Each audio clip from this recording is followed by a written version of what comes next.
Mais uma vez, estamos ao vivo. Da primeira vez deu um problema aqui, que o Rafael não tinha conseguido entrar, mas retomamos aqui. Hoje, tema muito especial.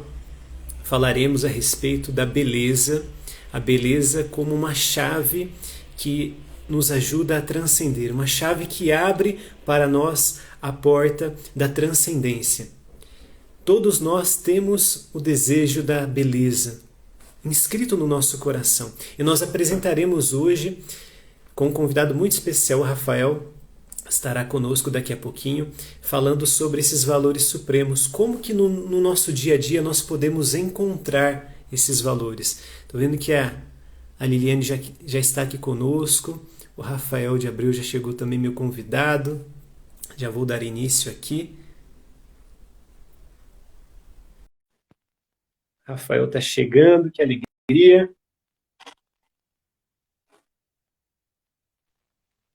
Agora sim. E aí, Elton, É, tudo bem? Boa tudo noite. deu certo. Deu. Tem que dar. Tem que dar. A gente Alegria, faz. cara. Que prazer conhecê-lo aqui, mesmo que à distância, viu? Digo mesmo, agradeço pelo convite.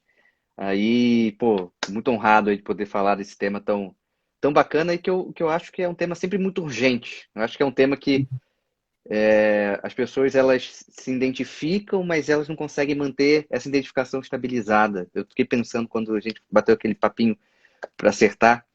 Parece que as Sim, pessoas se encantam, mas elas perdem o encantamento. É como se fosse um êxtase de um dia, 2 dias e de repente volta para uma espécie de mesmice. Mas enfim, agradeço pelo convite, muito feliz também de conhecê-lo e, enfim, vamos fazer essa live de hoje aí, né? Tomara que vamos. seja muito, muito boa. Iniciado aqui já, depois eu descartei e iniciei de novo, porque Uhum, eu, eu queria que você estivesse conosco desde o início, porque aqueles que estão aqui comigo, né, daqui a pouco, né, talvez entre mais pessoas, uhum, eu quero falar para vocês que esse tema me é muito caro, né, como o Rafael dizia aqui, porque nós pretendemos aqui nesse bate-papo, nessa partilha entre o Rafael e eu, tentar trazer algumas coisas práticas, né, para a gente sair da subjetividade, daquilo que o Rafael acabou de falar, né, que a beleza é algo que todo mundo busca, mesmo que inconscientemente, mas tentar trazer a consciência de que nós precisamos todos os dias nos educarmos para essa beleza. Eu quero começar já, Rafael, antes de uhum. você se apresentar, muito melhor do que eu te apresentar, queria que você fizesse, eu quero declamar aqui um poema de Opa! Santa Teresa de Jesus, Uhum. onde ela fala sobre a formosura de Deus. Eu acho que não há melhor maneira de começar essa live tão especial como Rafael de Abreu. Formosura que cedeis a todas as formosuras, sem ferir, que dor fazeis, e sem magoar desfazeis o amor pelas criaturas. Ó laço que assim juntais, dois seres tão diferentes, por que é que vos desatais, se atado em gozos trocais, as dores as mais pungentes? Ao que não tem ser, juntais, com quem é ser por essência, sem acabar, acabais, sem ter o que amar, amais, e nos ergueis da indigência. Acho que dá para começar com de Santa Teresa. Já quero saudar minha esposa que está aqui conosco, minha comadre aqui. Rafael, uma alegria mais uma vez tê-lo comigo. Boa noite. Se apresente para nós, por favor. Ótimo. Muito boa noite para todo mundo. Então, sou Rafael de Abreu, sou psicólogo e para a gente deixar esse psicólogo de uma forma mais específica possível, a minha linha de trabalho dentro da psicologia é toda voltada na psicologia tomista. Ou seja, estamos falando aqui de uma psicologia baseada ali em Santo Tomás.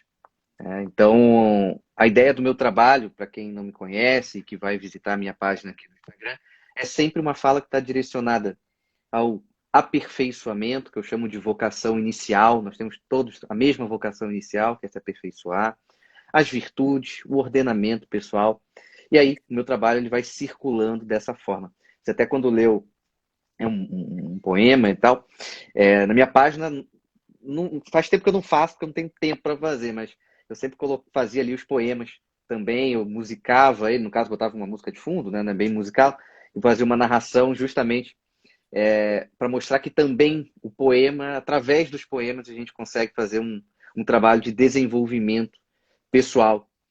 Então, quando você começou ali, eu falei, putz, é isso aí, né? Nada melhor do que começar com um poema. Então, o meu trabalho, ele meio que fica voltado tanto numa divulgação da psicologia tomista, principalmente quando eu falo dessa divulgação da psicologia tomista, a gente separa em dois blocos, né? Um bloco voltado muito mais aos profissionais, né? Psicólogos, psicoterapeutas, enfim, formadores de modo geral, e também para um público leigo, né? Que não está muito afim de estudar filosofia tomista e de repente não precisa, mas quer ler um texto que consiga ser digerido, né, por ele, né, através de um texto simples, mas mantendo lá aquelas essências. Então, o meu trabalho meio que tá dentro dessa dinâmica aí. E esse Leo Santa Teresa, eu adoro usar lá a frase dela, que é justo que muito custa, que muito vale, inclusive. Eu falo isso talvez como vírgula, absolutamente, em quase todo o meu trabalho aí. Então, enfim, meu trabalho é meio que essa dimensão aí. E aí eu vou também atendo, né? Tá tendo também psicoterapia e tudo mais. Mas aqui no meu Instagram, o meu trabalho é muito voltado nessa apresentação aí dessa psicologia. O que me chamou muita atenção, Rafael, foram justamente os poemas. Quando eu vi no seu Ah, você perfil, assistiu lá? Bacana. vi, assisti, e eu falei, olha, eu preciso trazer o Rafael aqui para poder partilhar um pouco conosco dessa riqueza. Enquanto você falava, né, do tomismo, que é uma riqueza da nossa Uhum, igreja, e do Ocidente, né, para além da nossa igreja, todos precisam conhecer o nosso grupo de estudos da minha comunidade. Esse ano a gente uhum, começou a estudar, desde o ano passado, na verdade, fizemos um ano, esse mês passado, o padre Sertilanges, um grande tomista, né? uhum, E ele traz ali, na sua obra Vida Intelectual, uma passagem de São Tomás de Aquino, onde ele está chegando em Paris e ele faz um comentário com o seu companheiro, ele olha as luzes da cidade de Paris e diz, olha, eu trocaria tudo isso pelos comentários de Crisóstomo a São Mateus. Então, ler a sua jornada. Então, eu quero falar um pouco sobre isso, aquilo que o Padre Sertilanges fala, né, que para além dos livros, nós precisamos também contemplar e aprender a ler a vida, a ler a natureza. Eu acabei de... Minha esposa está aqui me acompanhando, fui levá-la agora na casa da minha comadre, né? E uhum. ali fui encostar o carro, quase encostei assim no carro de trás, né, com uma distância boa ainda, e a vizinha começou a esbravejar, a xingar. E eu fiquei pensando, nossa, daqui a pouco eu vou fazer uma live falando sobre a beleza, né? Eu queria começar a falar sobre, tocando nesse assunto contigo, Rafael, para além da estética, a beleza ela está em tudo, né? Ela está também nos nossos modos, no nosso jeito de falar, no nosso jeito de nos relacionarmos, Uhum. nos nossos estudos. Queria que você pudesse trazer para nós esse panorama, porque muitas pessoas ficam paralisadas apenas na questão estética e nós queremos ir além disso hoje. E o que é interessante, começando por essa questão estética, que é uma certa limitação da beleza em certo grau, né? Se a gente se comportar com o belo pessoalmente, só como algo de estética, a gente está reduzindo muito.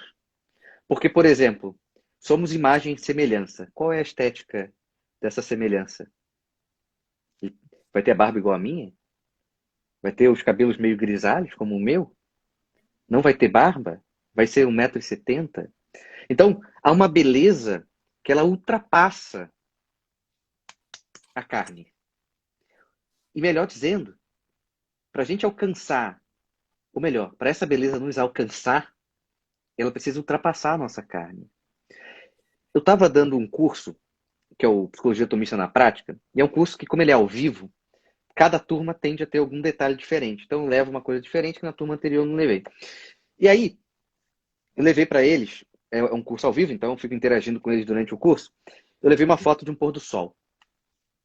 E aí eu perguntei para eles o que eles sentiam. Sentimento mesmo, né? E aí todo mundo falou felicidade, fico encantado. Tudo era muito positivo. Afinal de contas, era um pôr do sol, né, descendo ali, negócio, aquela cor avermelhada, laranjada e tal, tal, tal. Aí eu falei assim, mas se eu falasse para vocês que dá raiva? Aí todo mundo fica meio assim, meio que as pessoas não sabem o que falar na hora que eu trago esse ponto. Mas por que você está falando isso, né? Alguém poderia ter perguntado para mim. Se eu falo que aquilo dali me dá raiva, aquilo dali passa a ser feio, no caso o pôr do sol, eles falaram, não. Tá, mas aquilo me dá raiva. E aí onde eu queria chegar com eles?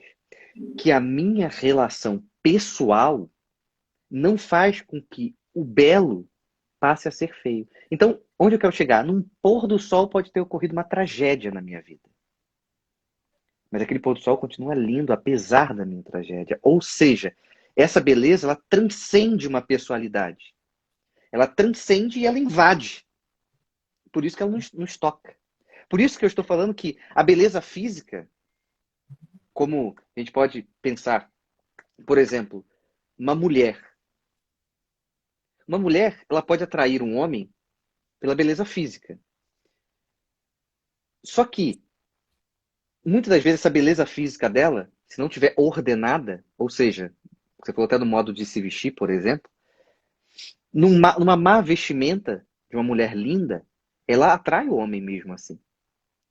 Mas ela atrai o homem por um olhar que ele não é belo. Olha que ponto. A mulher, ela é uma mulher bonita, mas ela está desordenadamente bonita, vamos dizer assim. Então, o olhar que o outro tem para ela não é ordenado, não é um olhar belo. Pelo contrário, se a mesma mulher estiver ordenada, aquela beleza faz com que até a palavra mude. Eu não acho aquela mulher linda. A gente vai falar assim, aquela mulher me encanta. Por quê? Aquilo vai além. O encantamento vai além de uma esfera física. Eu quero usar o português bem claro aqui, vocês vão entender. Um homem falar, nossa, essa mulher tem uma bunda linda, é muito diferente de você falar, eu estou encantado com esta mulher. É completamente diferente e tem muito mais uma profundidade. A primeira frase, ela encerra em si, acabou. O segundo, você fica encantado. Você quer olhar. E você não quer olhar para qualquer lugar, você quer olhar para o rosto. Que é o que tem de mais pessoal em alguém. Né? Uma mão todo mundo tem. Se eu não levantar a mão aqui, todo mundo. Né? De quem essa mão é minha, vai ficar meio confuso. Mas o rosto sou eu aqui, ó. Né? Irrepetível. Né? Então, até nos gêmeos vai ter uma certa diferença em algum grau. Né? Uhum. Então, onde eu estou querendo chegar? Essa beleza que vai além do corpo, ela é fundamental para que mantenha em nós uma certa sanidade. Entende? Por quê? Se naquela primeira opção eu reduzo a beleza a um aspecto específico, a uma parte específica, a minha sanidade não está muito ali. Por quê? Minha sanidade não está muito ali. Porque a minha inteligência quer o bem, a verdade e o belo. A minha inteligência tem que ficar no topo da minha personalidade, ou seja, é ela que vai, de uma certa forma, comandar. Ela comanda porque ela informa a minha vontade. A minha vontade desejo que essa inteligência informou ela e vai ao encontro. Por que aquela primeira beleza que eu coloquei aqui, ela se reduz em si mesma e é meio rasa? Porque não é a inteligência que está ali. Seria a nossa parte mais baixa, que não quer dizer que seja ruim, mas é uma parte mais baixa comparado com a inteligência e a vontade. Seria a nossa paixão, que seria a parte sensível. E aí, se eu pego essa parte sensível e jogo para cima, que é o que a gente vê muitas das vezes por aí, não é isso? Hoje em dia, seja com homens, seja com mulheres, né? O que a gente vê necessariamente acontecendo, então acaba que esse homem ele se reduz a uma tentativa de satisfação de um desejo que domina ele, escraviza, e ele vai em direção àquela dimensão, que é uma pessoa, mas que ele objetifica em uma parte daquela pessoa. Ou seja, já não importa a beleza. O que importa é o meu desejo por aquilo ali. E ponto. É muito diferente no belo. Quando eu olho para uma mulher com a minha inteligência, aí tem um encantamento. E o encantamento, nenhum homem ou mulher que se comporta de modo animalesco consegue fazer. Consegue ficar. Porque o encantamento respeita. O encantamento é como se você tivesse um cristal na tua mão. É um cristal raro. E nós não somos raros. Ou vai vir um Rafael 2.0 daqui a 2 meses que vai nascer, eu não tô sabendo, né? Não tem. Então, esse cristal raro, a gente pega de modo precioso ali, né? É claro que a dinâmica, né? Nosso assunto hoje vai ser muitos assuntos aqui, né? Mas você falou da tua esposa, tem minha esposa. É óbvio que a dinâmica de casal tem seus atritos, mas eu tenho certeza que você olha para tua esposa como algo precioso, né? E desde partes assim, vamos fazer as compras. Ela começa a puxar muita sacola, o que você faz? Você tira a sacola da mão dela. Pode parar, o negócio é esse. Não, mas eu carrego. Não. Isso já é uma dinâmica de você ter um encantamento. Claro que talvez não seja um encantamento que você teve lá, sei lá, quando você conheceu ela pela primeira vez. Afinal de contas, o amor se transforma, isso não é um problema. Mas continua sendo aquele encantamento que continua se transformando. Então, eu continuo preservando. Ou seja, esse encantamento da beleza, quando a gente olha para o outro, tem esse aspecto, certo? Só que aqui eu estou falando entre uma relação entre homem e mulher. Mas se todos nós somos imagens e semelhança, podemos então também enxergar essa beleza em qualquer um. Por quê? Porque todos têm uma coisa chamada alma. Então, se todos têm uma alma, ou melhor, se todos são uma alma, né? Como diria o C.S. Lewis, né? Somos uma alma e temos um corpo, e não somos um corpo que temos uma alma, né? Então, se somos uma alma, conseguir enxergar aquilo é transcender a materialidade. Porque a materialidade, visualmente, eu posso achar aquele cara meio feio. Eu posso achar aquela mulher meio feia. Mas se fosse assim, como é que os franciscanos iriam chegar perto dos moradores de rua? De repente, os moradores de rua não são tão bonitos. Talvez não sejam tão cheirosos. Talvez não estejam nem no bom humor. Mas é uma beleza ali que eles enxergam, né? E é uma beleza que às vezes a gente que não faz aquilo, não tem aquele cotidiano na nossa vida, a gente tem que limpar os olhos para tentar enxergar que eu consigo enxergar o que eles estão enxergando, né? Então, essa beleza, para além de uma vaidade, até porque a vaidade nunca vai ser considerada uma virtude, e nem essa ideia de inveja branca, também não temos uma vaidade branca, né? Há um cuidado próprio que é justamente um serviço, né? Obviamente, né? Eu tenho que estar bem fisicamente, seja para o meu serviço que eu faço, seja para minha esposa, para o meu marido, etc, etc, etc. Mas não tem nada a ver com uma vaidade. Por quê? Porque a vaidade, ela quer os holofotes. Olha como é que a beleza, e eu vou usar um termo que o professor Martim Etchevarria, o maior psicólogo tomista que nós temos hoje, ele usa muito, que é a sociedade patológica. Ele fala que nós estamos numa sociedade patológica que incentiva os vícios. Olha como, então, a beleza nessa sociedade patológica que estamos, ela se relaciona muito com o vício.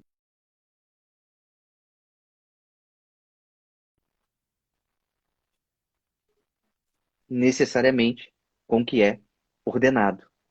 Então é como se falar em beleza para o mundo de hoje seria, calma aí, eu preciso ser o centro, eu preciso chamar atenção.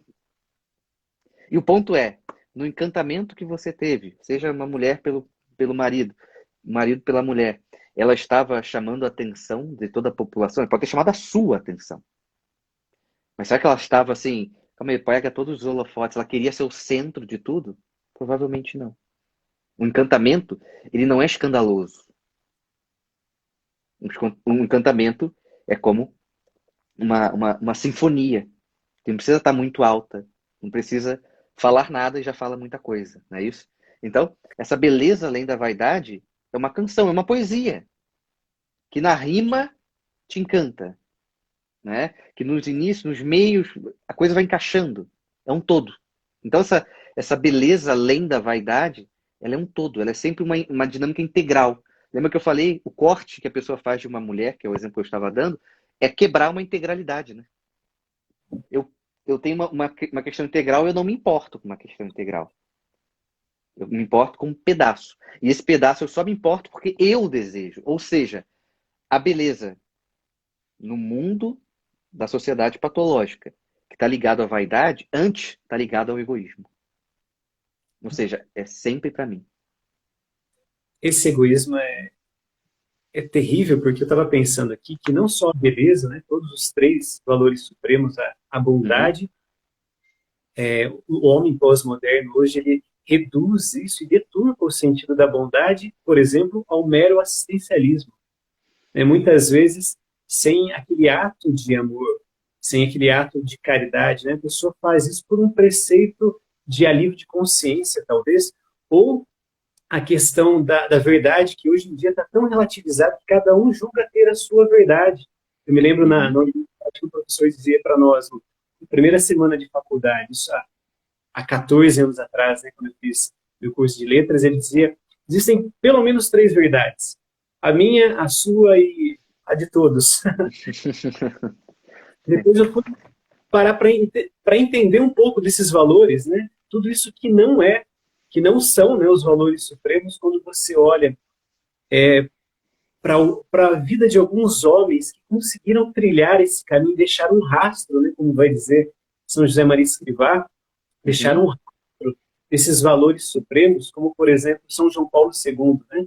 Ele vai dizer, é um grande filósofo personalista, ele diz que o contrário do amor não é o ódio, é o utilitarismo, é coisificação, né? Você, de maneira tão egoísta como o Rafael falou aqui, você ter aquele olhar genital para o outro. Você não consegue mais ver a integridade do ser. E eu queria, Rafael, já aprofundar um pouquinho disso com você. O Roger Scruton, que você bem conhece, ele que foi grande propagador também do belo, da beleza, desse valor supremo, ele vai dizer que penso que estamos perdendo a beleza e com isso o sentido da vida. Olha que interessante essa frase. Ele diz isso naquela obra Beleza. Muitas pessoas acabam perdendo o sentido da vida, acabam enxergando tudo de maneira feia, de maneira grotesca, porque não conseguem enxergar essa beleza em si mesmo, então acabam olhando a vida do outro, né? A grama do outro é sempre mais verde. Entra o vício e as paixões, a inveja, os sentimentos mais baixos, e a pessoa não consegue transcender porque não consegue ver valores em si mesmo. Isso é também parte dessa sociedade patológica? Com certeza. Primeiro que a gente já está numa... Eu acho que o fruto de uma vida sem sentido é a ausência de beleza. Acho que o fruto de uma... Eu acho que o fruto de uma falta de sentido vai ser essa falta de beleza, essa falta de verdade, essa falta de bondade. E tudo vai ficar muito relativizado, né? Porque olha que contradição, né? Quando alguns vão bradar justamente que não existe verdade, e que é assim que o homem tem que viver para se libertar das amarras que oprimiram ele durante a história, ele perde o sentido. Ele vira um homem com crise de sentido. E um homem com crise de sentido, como é que ele vai apreciar um exemplo básico? Eu moro, por exemplo, não sei onde você mora exatamente, só para eu saber se é... São Bernardo do Campo. Tá, então São Bernardo não tem praia, né? Não, mas é próximo ao litoral paulista. Então, eu moro aqui em Barra Velha, eu tô no litoral. Então aqui eu tenho uma lagoa aqui pertinho, não tenho praia. Ou seja, de vez em quando eu tô aqui e aquelas garças que fazem barulho na praia, geralmente pousam no meu telhado. Então, o cara sem sentido, ele não vai conseguir olhar numa segunda-feira, 4 horas da tarde, o sol tá azul e vai passar essa garça gritando, fazendo lá o canto dela, o chamado dela, e vai ser indiferente. Ou seja, a falta de sentido é uma total indiferença aos valores supremos. Olha que boa definição, inclusive, agora, pensando agora, né? Então, ela é uma indiferença à bondade, à verdade e à beleza. Porque, às vezes, a gente espera, assim... É claro que tem lugares que são incrivelmente bonitos. A gente conhece isso quando a gente está no Instagram, né? Tem aquela página, nossa, olha a cachoeira na Suíça, que coisa maravilhosa, né? Tem uma casinha ali, um negócio incrível, o campo, tudo verde. Só que isso não traz para nós, nossa, e onde eu tô é uma porcaria. Não, né? Eu estava até falando numa live que eu acho que fiz na segunda-feira, que o tema era Lições do Abismo, que eu peguei o título do Corsão, só como só como uma chamada, né? Não ia comentar sobre o livro, mas eu falei que as pessoas vivem num abismo estreito, onde está tudo escuro, e não conseguem olhar para cima, que de repente tem aquele céu azul. Às vezes parece bobo, mas quantas vezes a gente parou para observar o céu? Por exemplo, uma coisa que eu adoro, de vez em quando a minha esposa tem que até pegar no volante, né? Porque eu me encanto com as nuvens. entende?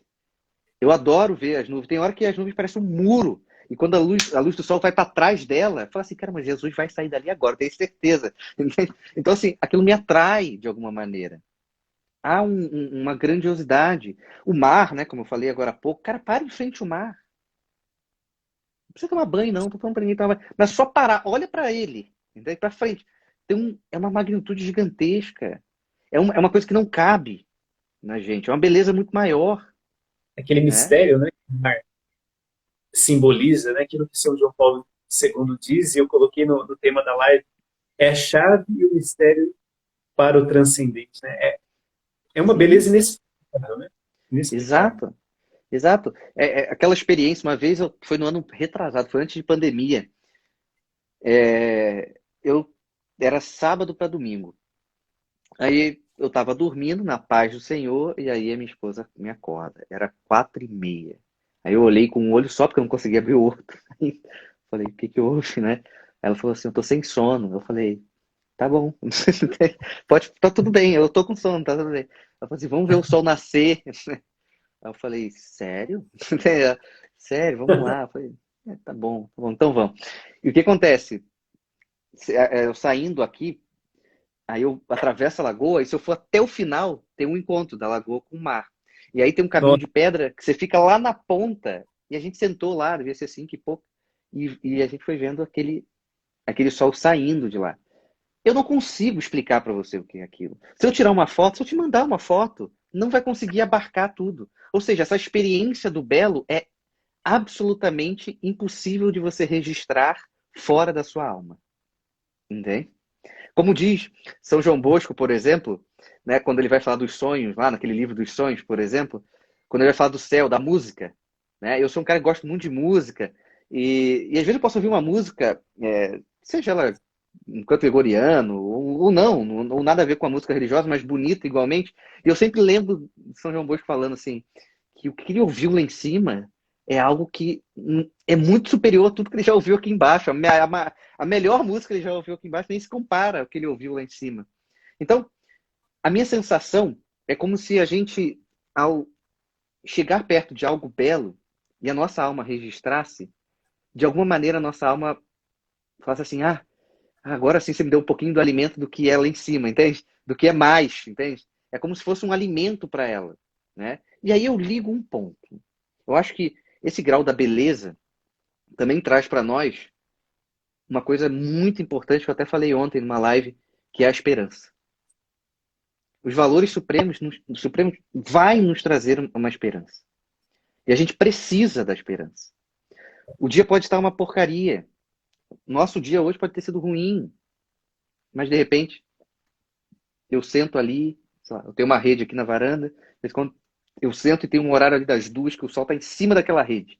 E de repente eu fico ali sentado, tentando olhar para o sol um pouco, né?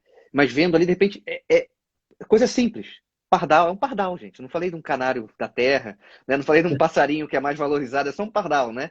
Mas tem lá o pardal. Ou passa uma borboleta, né? Esse é um momento. É incrível isso. Você está parado, de repente vem uma borboleta, você nem sabe de onde surgiu, né? Aí passa perto de você. A vida é viva, né? Tem um autor que eu estudei no mestrado, o Jean-Claude Guillebeau, que é um jornalista francês, que ele tem um livro chamado A Vida é Viva, A Vida Viva. E eu adoro esse autor porque ele tem esses títulos que eu adoro também. Adoro esses títulos bonitos, assim. E eu sempre uso esse título para as minhas coisas. A vida, ela vai acontecendo, independente de mim. Entende? A vida vai. Né, a minha sogra, ela mora num camping, 30 quilômetros para dentro de mata fechada. nossa, E que na lindo. divisa entre Curitiba entre o Paraná e Santa Catarina. Bem na linha, assim. Se ela for um pouquinho, ela entra em Santa Catarina. E assim, é um camping, tem uma cachoeira dentro, e é aquela coisa que quando tá de noite é um breu, né? Então você tá ali, você é como se você se teletransportasse, né? De alguma forma. Você está em contato com algo que é muito grandioso. E a gente precisa entrar em contato com coisas que são maiores do que nós. Por quê? Porque senão eu vou achar que eu sou maior do que todas as coisas, entendeu? Eu vou me achar muito maior, vou me achar muito endeusificado, coisa que eu não posso ser. Eu tenho um valor muito maior do que outras coisas, com certeza. Mas isso não me faz com que eu pise nas outras coisas. mas sim que eu me relacione com as outras coisas, né? Não é à toa que, sei lá, se eu vou plantar algo, eu vou plantar, eu estou me relacionando com algo que eu sou superior. Eu sou superior que um alface, mas eu me relaciono com ele ao plantá-lo. E não piso nele, como se ele não me ajudasse em nada, como se eu fosse, né, um Deus revoltado, vamos dizer assim, né? Então, acho que essa dinâmica dessa beleza, como eu falei agora há pouco, ela é captada pela alma. Por isso que a gente não consegue explicar perfeitamente.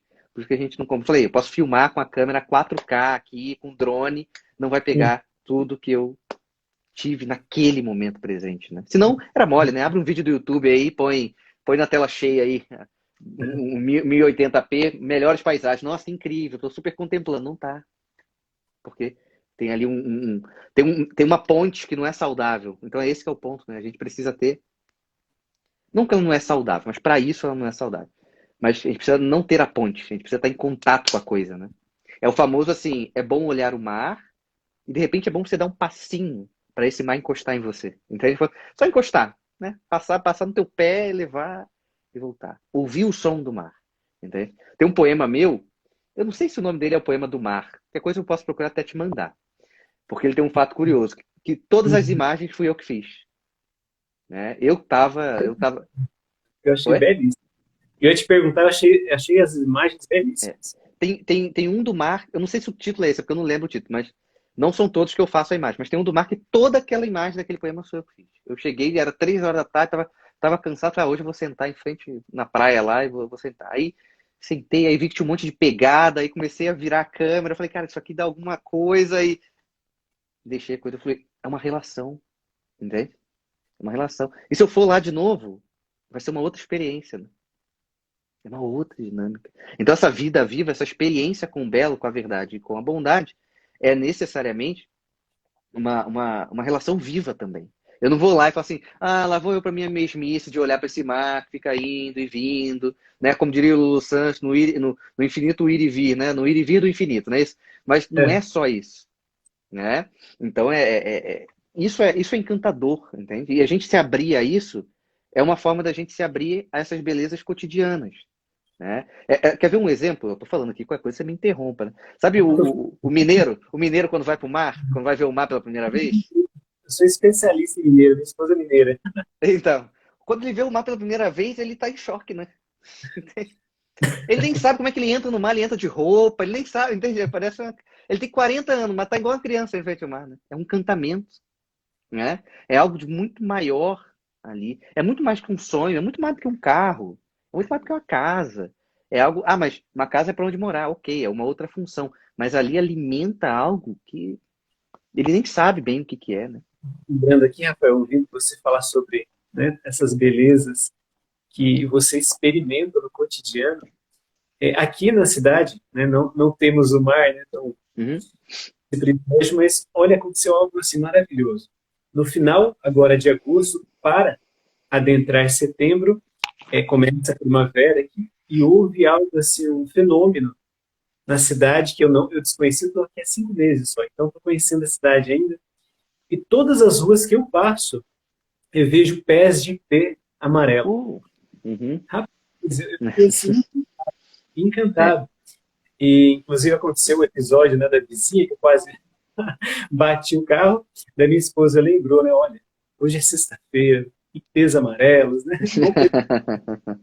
E realmente é algo assim que me elevou a alma. Eu lembrava de um poema Uhum, do Mário Quintana, você deve conhecer bem, poeta sim. gaúcho, que dizia que Uhum, mata um jardim não é o abandono do jardineiro, mas o olhar indiferente de quem por ele passa. Olha que interessante isso. uhum, O abandono não é o jardim transformado em terreno baldio por falta de cultivo uhum, tão somente, mas a falta de olhar atento. A beleza está diante dos nossos olhos.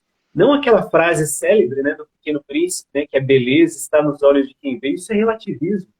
uhum, É belo para mim, não é belo para você. Ou a beleza, né, cada um tem uma visão subjetiva de beleza. Não, a beleza está precisamente atrelada à bondade e à uhum, verdade.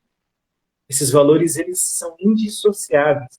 Por isso que quando uma criança faz algo que é feio, a gente fala assim, nossa, que feio que você fez, filho. Esse meu filho de 3 anos. Ele logo entende que o que ele fez não foi bom, que o que ele fez não foi verdadeiro. Está inscrito na alma dele. Quando eu falo Que não foi, e que não foi bonito, né? bonito, nossa, filho, é feio isso. E quando ele faz algo bonito, eu falo, nossa, filho, que legal, bonito isso. Ele entende que ele fez algo que é verdadeiro, algo que é bom. Então nós temos, se uma criança tem isso, nós precisamos, como adultos e pessoas que buscam a maturidade, eu sei que o Rafael ele tem propagado, né, essa busca pela maturidade, nós precisamos dar esses passos para conseguir alcançar essa transcendência através desses valores. Senão eles vão ficar apenas na poesia, apenas na subjetividade. Ou pior, nós iremos relativizar como aqueles que não conhecem esses valores supremos. Portanto, os deturpam. Testemunho, Rafael, só para voltar com você, de Paul Claudel, não sei se você conhece,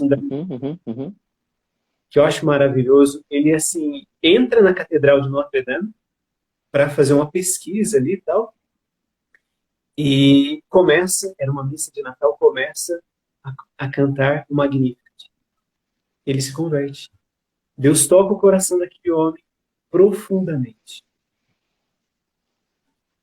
Diante desses relatos, inúmeros relatos, né, de pessoas que diante de uma catedral, ali uma construção física, contemplando ali aquela arquitetura gótica, naquela beleza, naqueles escaninhos, aqueles detalhes, uma arquitetura barroca, a pessoa consegue encontrar verdade naquilo.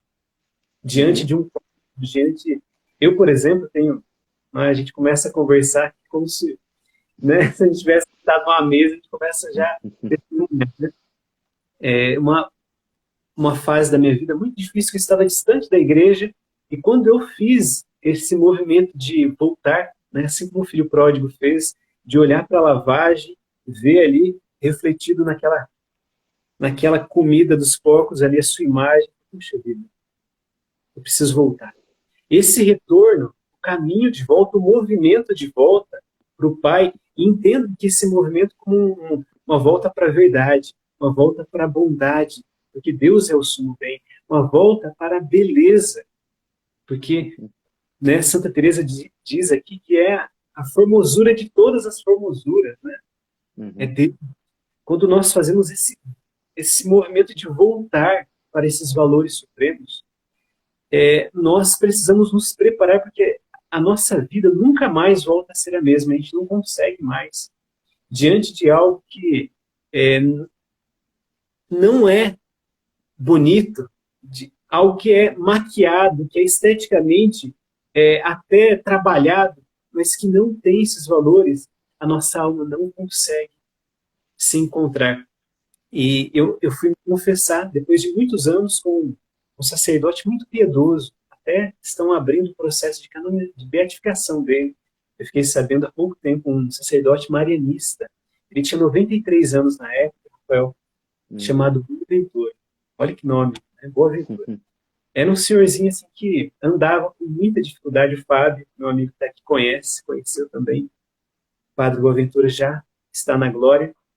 E na sala de confissão, uma sala pequena, quando eu entrei ali, eu não me lembro de nada do que ele me disse, mas eu me lembro daquele quadro do Rembrandt, A Volta do Filho Pródigo, que ficava na sala de confissão.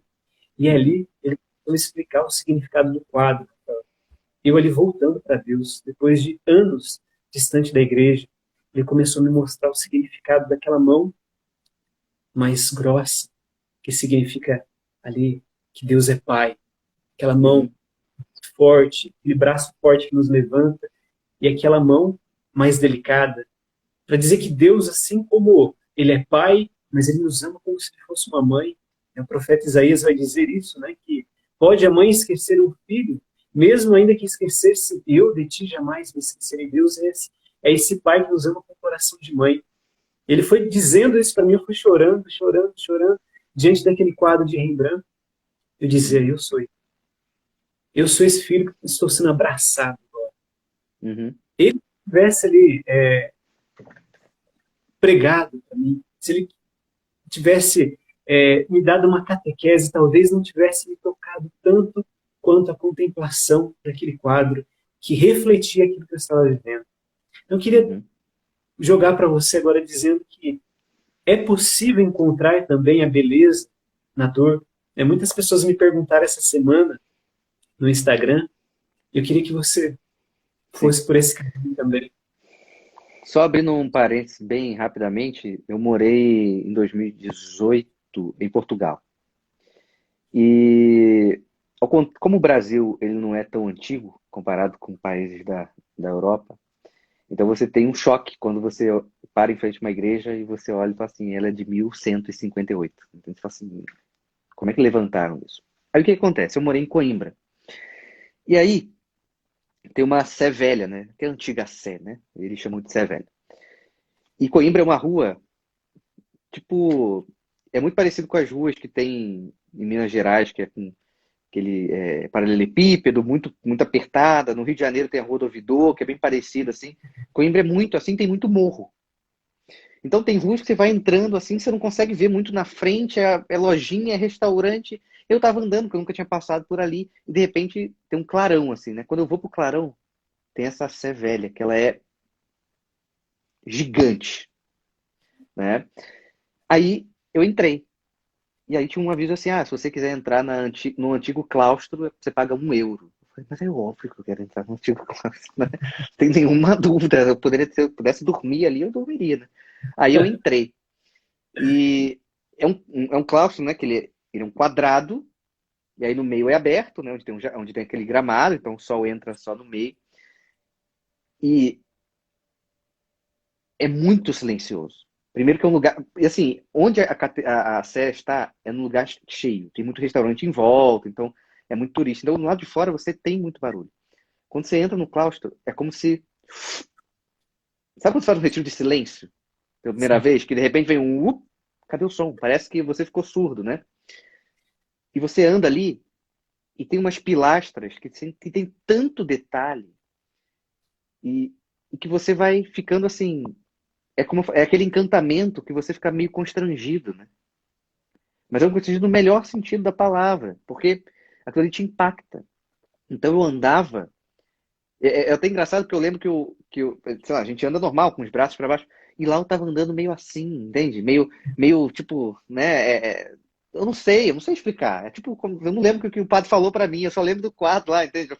É tipo assim, eu não lembro o que estava acontecendo, eu só lembro que aí tinha aquele campo, aquele meio, né, com aquela grama verdinha e pombo, nem gosto de pombo assim, mas o pombo tava bonito lá, inclusive, né? Então, assim, era muito impactante. Parecia que eu tinha entrado em uma outra dimensão e depois eu saí. E a minha talvez seja a maior experiência que eu já tive espiritual, de alguma forma.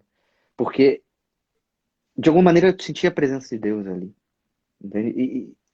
E a gente fica, muitas das vezes, assim, meio envergonhado, meio embasbacado com essa situação. Né? Porque eu não esperava. Aquele momento era um dia que eu estava andando, minha mãe estava visitando lá também na época, então ela queria ver outras coisas. Eu falei, não, mas eu vou. Então eu entrei sozinho, né? Eu fui sozinho. Tipo, não, espera aí que daqui a pouco eu volto. Né? E aí ela perguntou, e aí, como é que foi? Eu falei, não consigo te explicar exatamente, mas foi incrível. Então foi meio assim. Mas voltando aí, né? Se pode haver beleza no sofrimento, a gente pode falar o seguinte: todo sofrimento bem sofrido é belo. Há uma beleza inerente nele. Não tem uma mãe que está cansada do primeiro filho, mãe de primeira viagem, né? Ao levantar, quando o filho acorda, ela achou que ela ia dormir. Há uma beleza do sacrifício dela, né? Às vezes a gente pega a ideia de sofrimento, às vezes as pessoas quando perguntam isso, elas consideram que todo sofrimento é injusto para ela. Ela não pega o sofrimento como algo assim, calma aí, eu posso aprender algo disso, seja de uma dinâmica simplesmente de consequência da vida, e pode ser também de algo que Deus nos deu, né? Até porque, né, até um paciente meu estava falando que ele voltou para a igreja recentemente também, né, como um caso parecido com o teu aí, e o padre falou para ele assim, olha, quanto mais perto de Deus, mais perto da cruz. Ele falou assim. E eu falei, cara, que padre bom, porque que bom que ele falou isso logo de cara quando você quer voltar. Porque ele não pode chegar para você e falar assim, olha aqui, tem um jardim, você vai ficar pulando, né? Maravilhosamente e tudo mais, né? Então, é, é, ou seja, voltamos à ideia do sentido. Para a psicologia atomista, não criamos sentido. Não temos vários sentidos. Temos um sentido. O único sentido do homem é a felicidade. E essa felicidade é a bem-aventurança. Então, quanto mais sentido a gente carrega na vida, ou seja, mais esse sentido de que o nosso fim último, que é a felicidade, que é o encontro face a face, está ali impresso nessa personalidade, de uma forma prática, mais esse sofrimento vai ter valor. Por isso que a gente volta à nossa querida Teresona aí, né? Que vai falar que é justo que muito custe o que muito vale. Então, uma mãe que se entrega por um filho, que seja esse filho de um mês que está chorando e que está cansando ela, ali ela está tendo um custo, aquilo ali custa, porque aquilo ali vale algo gigantesco. Tem uma psicóloga argentina chamada Zelmira Seligman, eu acho que o texto é dela, se eu não me engano, que ela fala de uma virtude da maternidade. E ela fala que uma virtude que a mãe tem é a magnanimidade, certo? E aí, por que é a magnanimidade? Porque ela fala que o filho é um dom dado por Deus. E só alguém grande pode aceitar. Eu aceito, me dá, que eu vou criá-lo. Então, é uma atitude magnânima, mas tem um sofrimento. Mas tem um sofrimento. Então, esse sofrimento precisa encontrar um sentido. Ele precisa desaguar em algum lugar. Se eu for desaguar na minha parte sensível, todo sofrimento vai ser injusto, porque incomoda. Mas, se eu consigo entender que esse sofrimento tem um sentido de fim último, que de alguma maneira participa daquele meu chamado inicial, que é o aperfeiçoamento, aí eu vou colocando aspectos de beleza dentro dele. Ao mesmo tempo, quando a gente entra na dimensão daquele que mais sofreu por nós, que há um sofrimento terrível, há uma beleza insuperável. Porque há um amor insuperável ali também. A gente não desejou, a gente não queria, né? Que fosse daquela forma. Não queria fazê-lo sofrer. Mas a entrega, a história da entrega, os detalhes da entrega, é tudo maravilhoso. Uma série, não sei se você conhece, que é uma série chamada The Chosen, já assistiu? Não, essa não. Essa série é incrível, que é uma série, é um aplicativo no telefone, tá? É o nome Uhum. da série, eles têm pelo aplicativo, que é o início da vida pública de Jesus. The Chosen significa os escolhidos. E ele vai escolhendo, né? Ele vai pegando Pedro, pegando Tiago, pegando João. Como é uma série bonita. Como é uma beleza na relação dele. Tem uma cena muito, muito bacana que Jesus ele some. E os apóstolos estão assim, desesperados. Cadê Jesus? Cadê Jesus? Cadê? Não pode andar sozinho? Não pode andar sozinho? Eles estão meio desesperados. E aí a gente também não sabe onde ele está. A série não mostra. E aí, de repente, a série mostra ele está embaixo de uma carroça de alguém desconhecido consertando. Né? Aí, a pessoa que está sendo ajudada por Jesus fala assim, olha, você tem jeito para isso aí. Você não está pensando em ficar na cidade, abrir um comércio sobre isso? Aí ele olha para o cara e ri, né? E fala assim, você acha mesmo? E o diálogo acaba aí. Só que como a gente sabe quem está falando isso, que é Jesus, aquilo ali nos encanta. Porque ele sabe que ele é bom naquilo.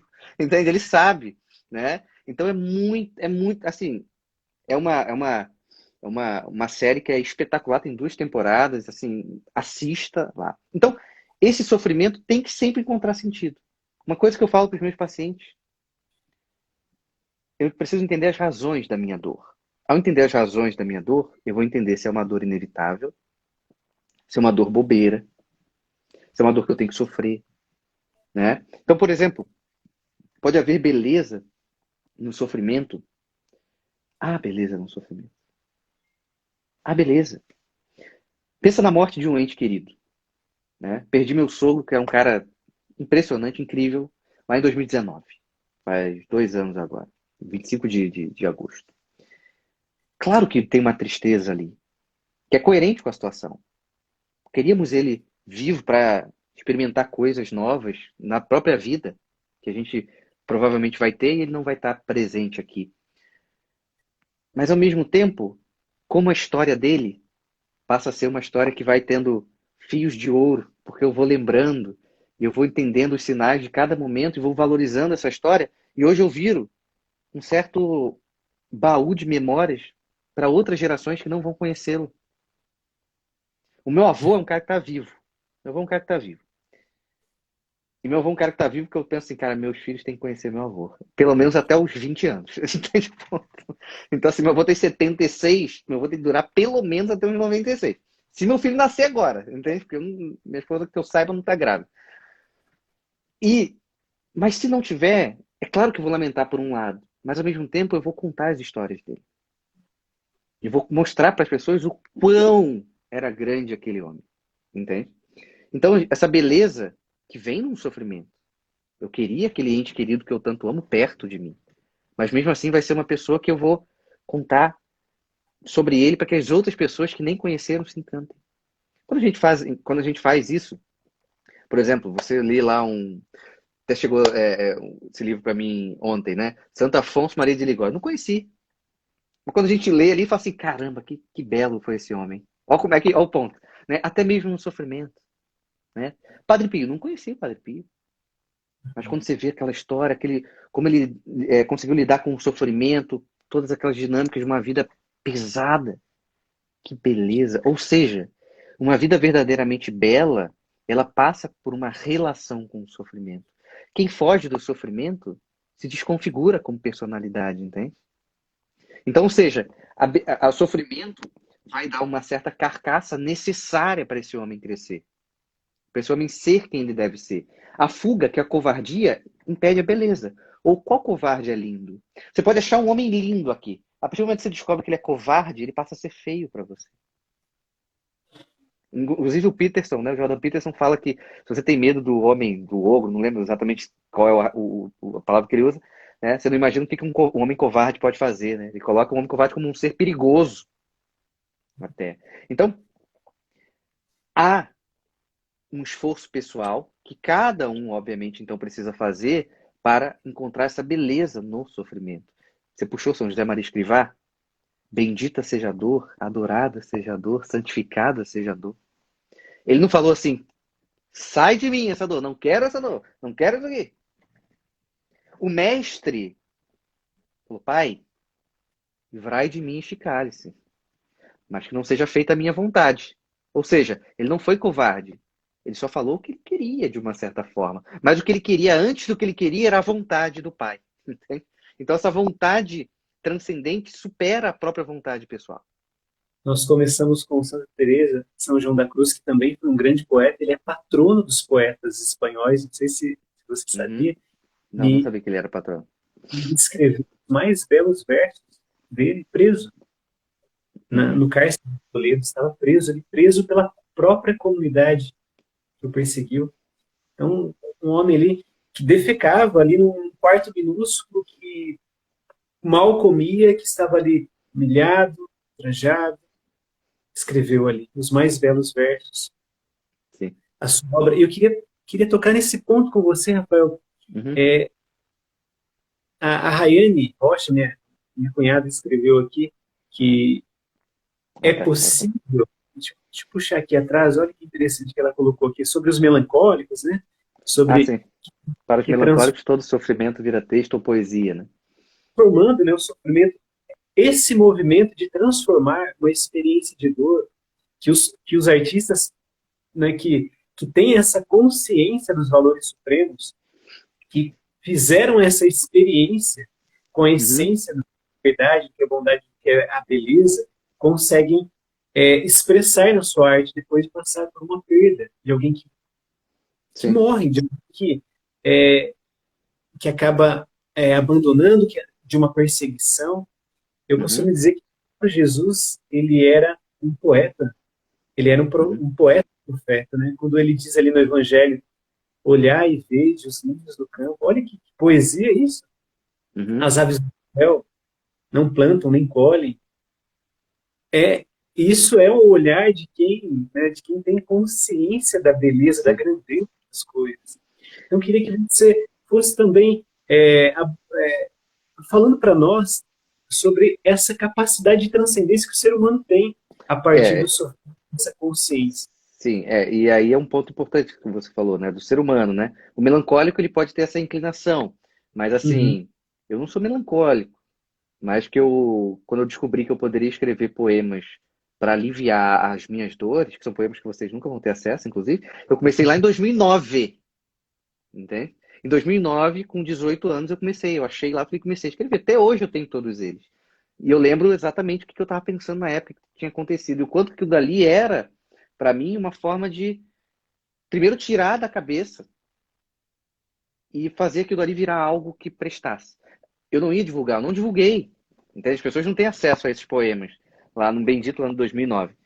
Mas aquilo para mim é como se eu tivesse feito uma obra para que eu mesmo pudesse enxergar o todo posteriormente. Esse também era um ponto. É como se eu tivesse em algum grau me comunicando com eu mesmo no futuro.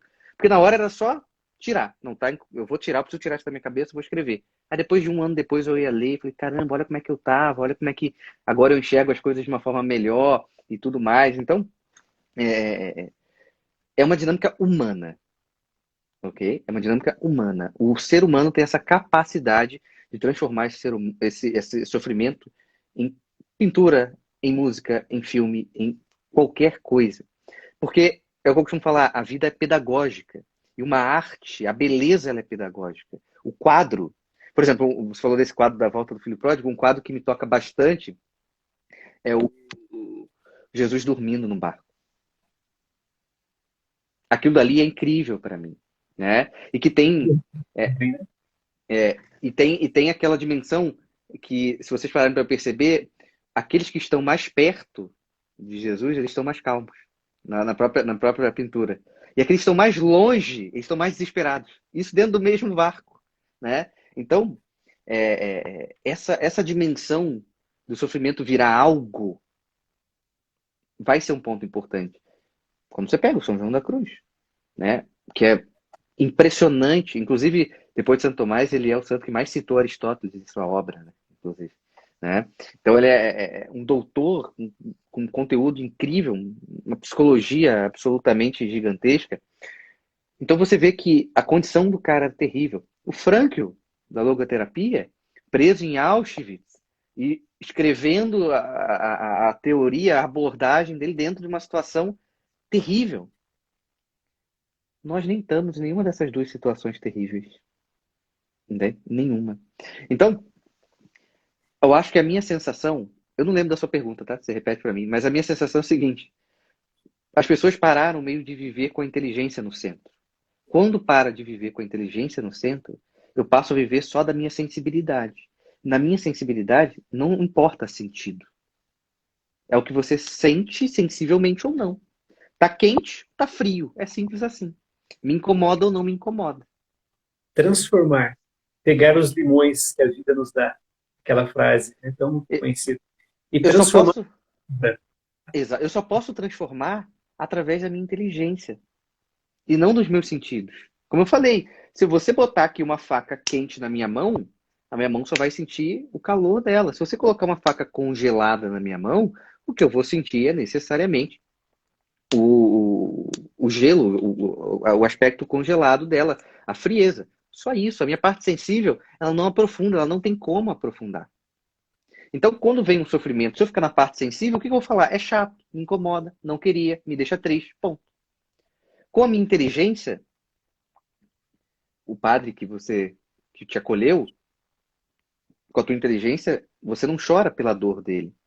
Já pode ter chorado, pela dor que eu digo assim, pela morte dele. Pode ter chorado até. Mas ao mesmo tempo a tua inteligência te coloca num lugar que fala assim, como ele está na glória.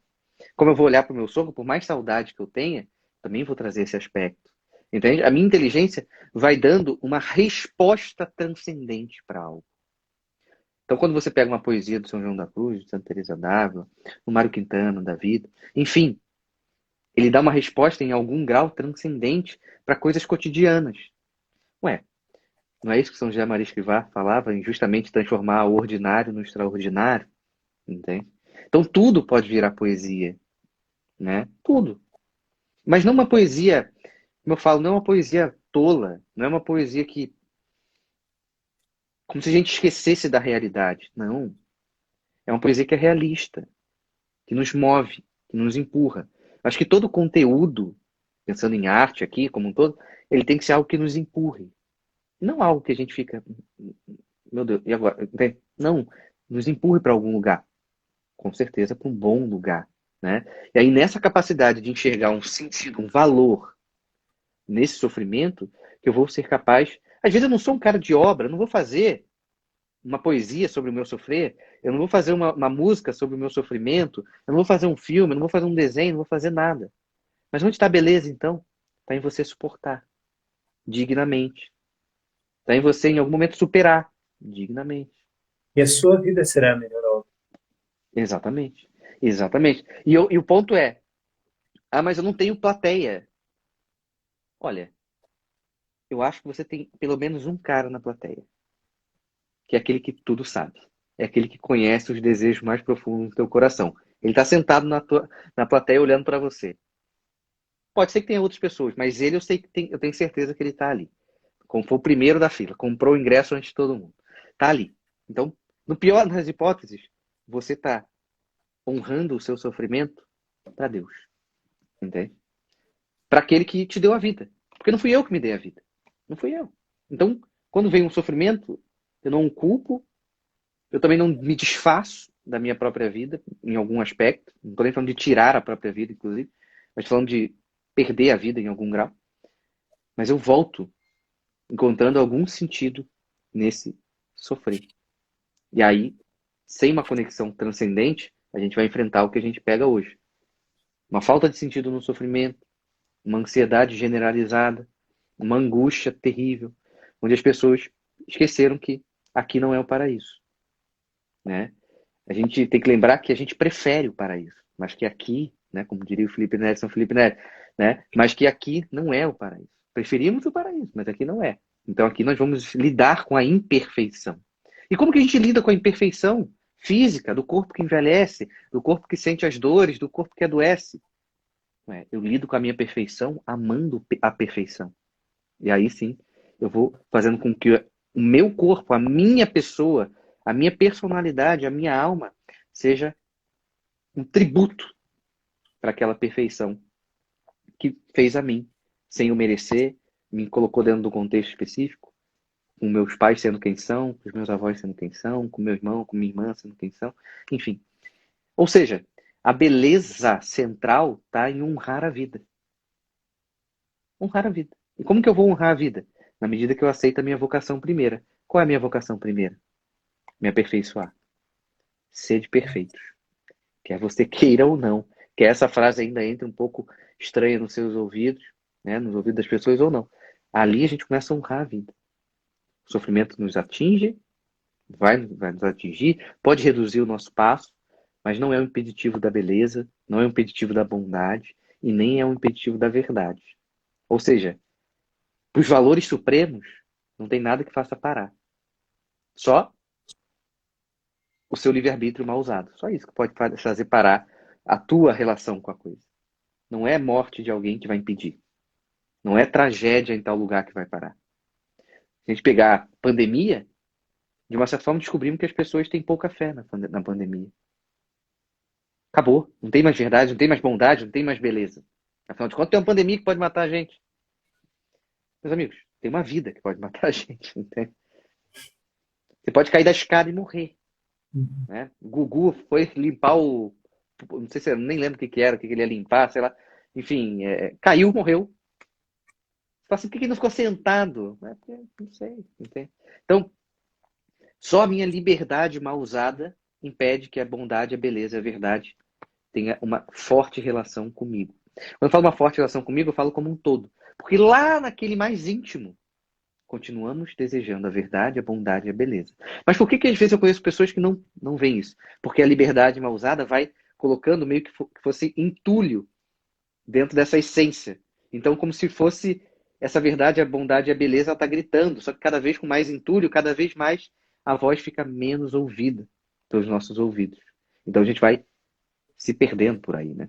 Daí a importância, Rafael, creio eu, de estudarmos os valores supremos e, para além do estudo, buscarmos, né, a experienciá-los no nosso dia a dia, fazendo isso que você, né, todas essas práticas, esses exercícios ordinários da nossa vida prosaica, né, do nosso cotidiano, para que a gente possa experimentar isso. Você falava, eu me recordava de Santa Teresa mais uma vez, a gente começou com ela, né, ela dizendo que a vida neste mundo é uma noite mal dormida numa péssima hospedaria. Exatamente. Não tem como a gente esperar a felicidade, né, que toda os desconfortos acontecerão. Deixa eu contar uma novidade para quem está nos acompanhando. Você vai sofrer. Eu vou sofrer. Nós iremos adoecer em algum momento, pessoas que nós amamos, nós perderemos, mas esses valores que estão inscritos na nossa alma, eles, de certo modo e de alguma maneira que nós não conseguimos aqui, nós poderíamos continuar algumas horas, né, adentro aí, mas é um mistério, né? São João Paulo II, por isso eu escolhi essa alcunha para a nossa live. A chave, a beleza é a chave e o mistério para o apelo ao transcendente. É um mistério, é algo que nós podemos entender com nossa razão, sim, como nós estamos aqui colocando para vocês, mas vai além da razão. Vai também com a nossa fé. Né? São João Paulo II vai dizer, né, que são essas duas asas. Nós nos elevamos até Deus e conseguimos contemplá-lo. Contemplá-lo como os santos contemplaram. Nós estamos caminhando para isso, né? Ainda tão distantes, talvez vocês mais próximos do que eu, mas caminhando. Eu queria agradecer imensamente você, Rafael. Eu poderia continuar aqui Calma aí. horas. Já que hoje ela veio para nós aqui, então tem um quadrinho que fica aqui na minha frente, que é justamente a letra dela, né? É a letra de Santa Teresa, quando ela fala, né? Nada te perturbe, nada te espante, tudo passa, Deus não muda, a paciência tudo alcança, quem a Deus tem, nada lhe falta, só Deus basta. Inclusive eu estou fazendo isso sem olhar para a câmera, né? Só Deus basta. Então, assim, eu acho que a resposta para... eu sei que, às vezes, pô, como assim uma pessoa formada em psicologia está falando isso? Eu sei que a faculdade é meio não, a faculdade é muito distorcida em alguns aspectos, mas só para finalizar, né? O professor Martim Etchevarria, ele fala que uma das características de um caráter saudável, entre tantas coisas que ele pontua, uma é ele ser justo. Mas por que eu estou falando isso aqui?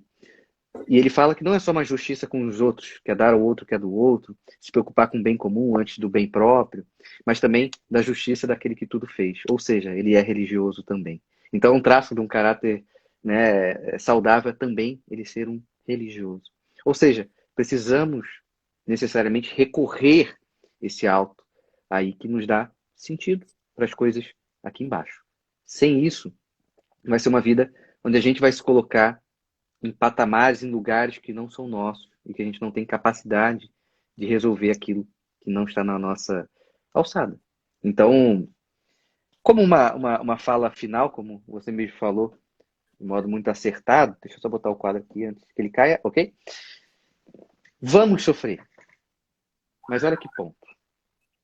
O maior ato de amor na história da humanidade veio por uma entrega voluntária através do sofrimento. Ou seja, o amor retamente entendido é sempre livre. E é sempre um desgastar-se por algo. Como eu costumo falar, o amor é sangue, suor e lágrimas. Na direção certa, no lugar correto. Ou seja, aquele que sofre bem, ama melhor ainda. Então somos todos chamados a amar cada vez melhor. Porque aí vamos sofrer de maneira boa. Não quer dizer que não vai doer na pele. Não quer dizer que não vai ser amargo. Não quer dizer que não vai ter momentos mais difíceis.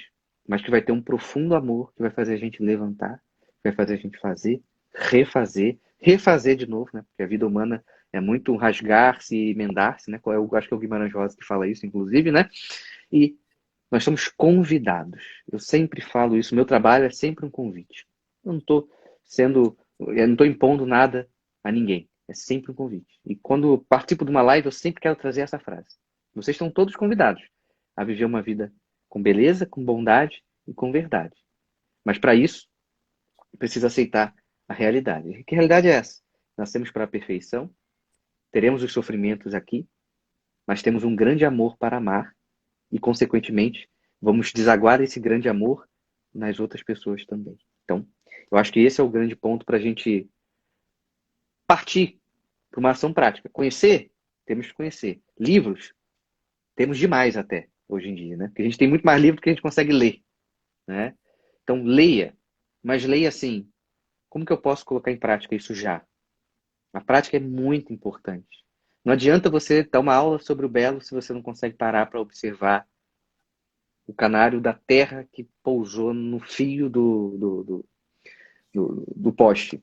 Que você não consegue ver naquela paisagem inteira um retrato que você consegue fixar e tirar ali na foto do celular um quadro bonito, né? Então, é um olhar detalhista, que está atento às belezas que não estão tão evidentes também. Tem belezas que são pequenininhas, mas isso vai pedir com que a gente viva uma vida aberta à beleza, à bondade e à verdade.